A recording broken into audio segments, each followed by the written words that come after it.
tying shoes. So sometime a while back, I was at my church on a Wednesday night, and I was just talking to my friends when I was in the middle of telling a story, and this girl comes up behind me and says, "Can you tie my shoe?" So immediately in my mind I say, "No. This girl's 15 years old. She can tie her own shoe." I glance over my friends and tell by their faces they're thinking pretty much the same thing. I look back at the girl, and she was still standing there expecting me to tie her shoe. Without knowing why, I bent down and started tying it. As I was doing this, I thought, I must look so ridiculous right now. When I was done, I stood up and the girl said thank you and walked away. Then a story came to my mind from the Bible, where in the middle of eating dinner, Jesus had gotten on the floor in front of his disciples to wash their feet and show them humility. He didn't just think to himself, they're grown men, they can wash their own stinky feet. Instead, he showed humility. Also, you must understand that people's feet get very dirty from wearing open sandals and walking in streets where animals lived. Only servants would wash someone's feet. So by Jesus washing his disciples' feet, he showed his disciples that not only was he God, but he was also a servant to all of mankind. So I decided that I wouldn't hold myself so high that I couldn't help others, as long as it seemed reasonable. But later that night, the same girl came back to me and said, "Hannah, the other shoe's untied." I looked down, yes, it wasn't tied, and this girl was seriously asking me to tie her shoe again.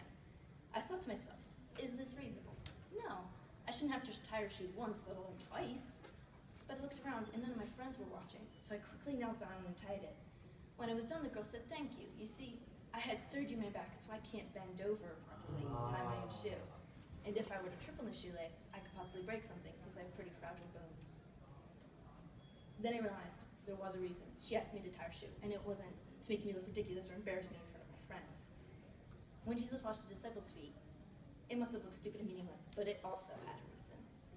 That reason is to teach us that even the King of Kings doesn't hold himself higher than humans. And for that reason, we as humans should definitely not hold ourselves higher than anyone else. Yeah. Wow.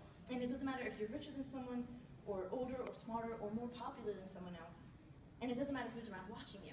Jesus washed his disciples' feet in front of all of them, and then it got written down in the Bible so that the entire world can see that the Son of God doesn't hold himself higher than anyone. What I hope you take from this is that being humble can sometimes look stupid and unreasonable, but it has its rewards. In Proverbs chapter 22, it says, "Humility and fear of the Lord bring wealth and honor and life."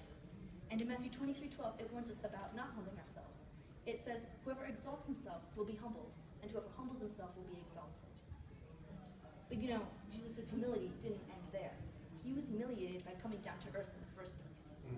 If you think about it, earth is a filthy place, and heaven is so clean and pure. Not only did he come to a dirty earth, but he was born in a filthy place. He was born in a stable with animals. The Son of God was born with animals. Just think about it. It's humiliating. And then he suffered ultimate humiliation by being crucified to a cross for us.